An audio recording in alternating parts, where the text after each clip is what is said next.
election, sweat, tears, police brutality and death, amid a steep rise in the cost of living, which has only got worse as the talks were being concluded. We want to thank all the people of Kenya, the media, fraternity, and other stakeholders for exercising great patience and restraint as the dialogue continued. I thank the members from both sides of the talks for their commitment and dedication to national duty.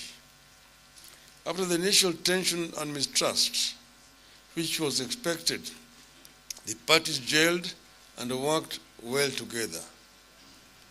Trust returned in their ranks, and they were then able to show a strong commitment to peace and reconciliation and the strengthening of institutions and governance process in Kenya.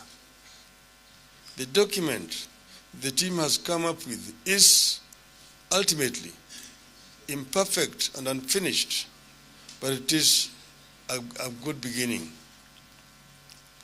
We have agreed to disagree on the most important matter to us.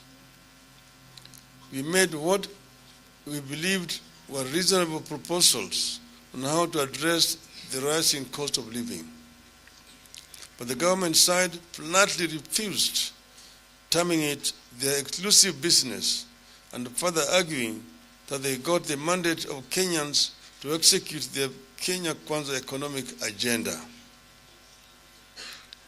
We will be engaging Kenyans further in the coming weeks as we must, because the pain of the cost of living is really unbearable.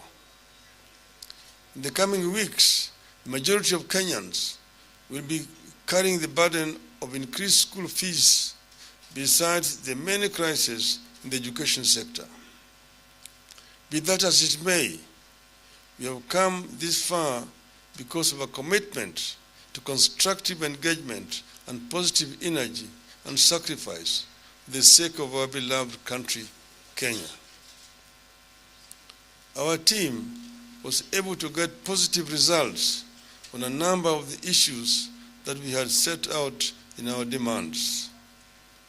These include electoral justice, which encapsulates audit of the 2022 election process, restructuring and the constitution of the IEBC, increase of the timelines for the Supreme Court to hear and determine a presidential election petition from 14 to 21 days, and a commitment to the spirit of multi-party democracy.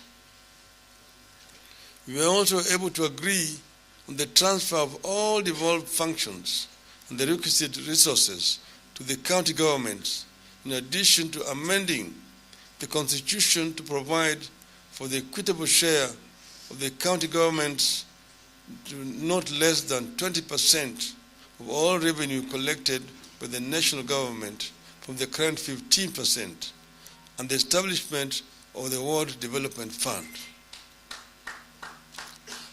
We believe that these are significant reform mileages that, if implemented, can help strengthen our governance and electoral processes and safeguard the march of democracy in Kenya.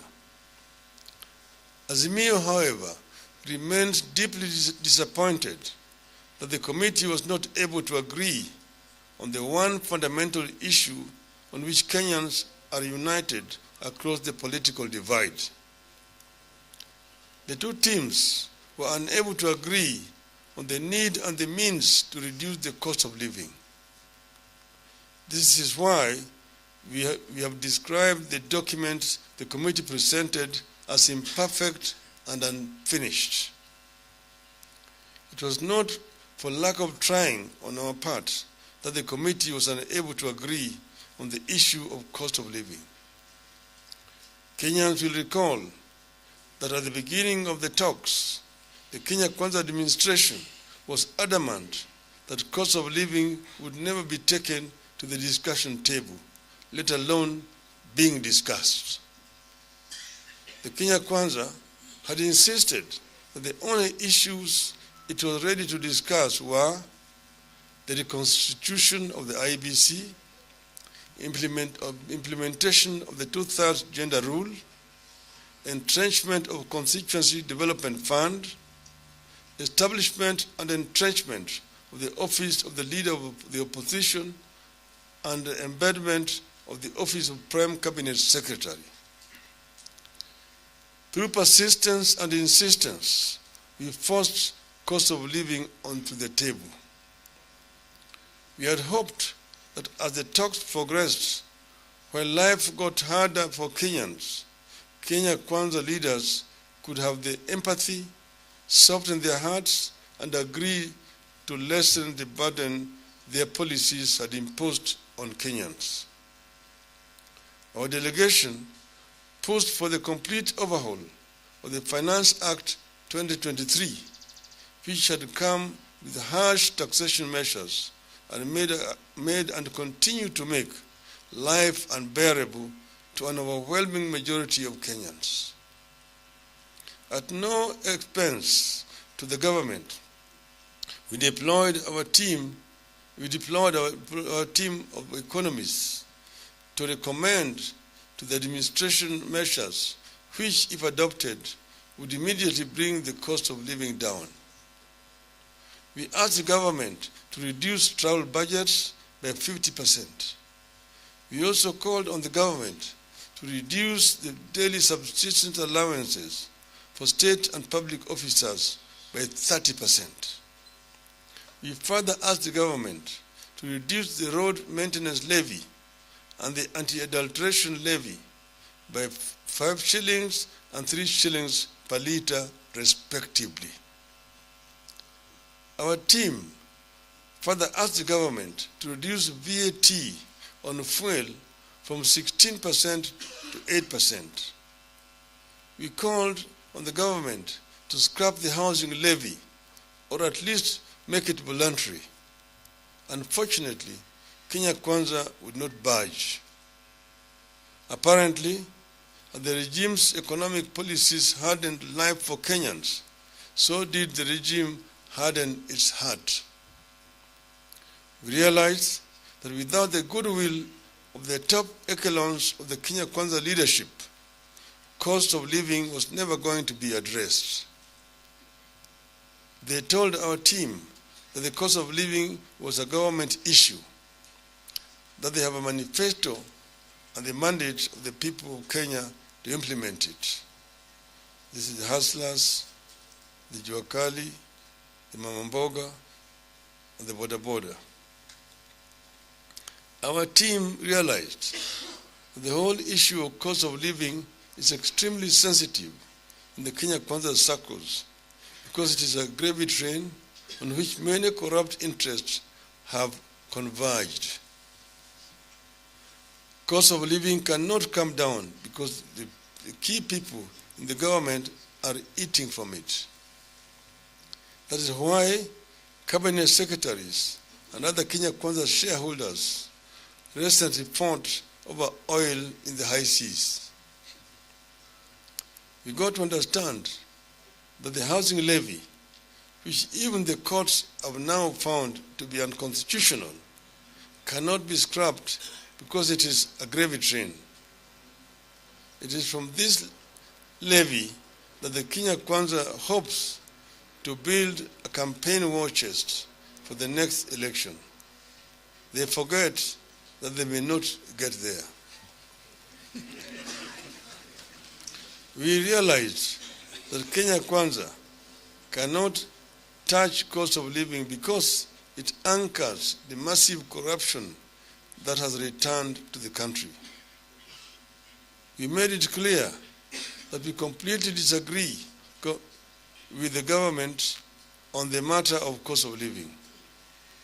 We made it clear that we will support the document ensuing from the talks, but we will treat the hard line on the cost of living at the beginning of another phase of this struggle.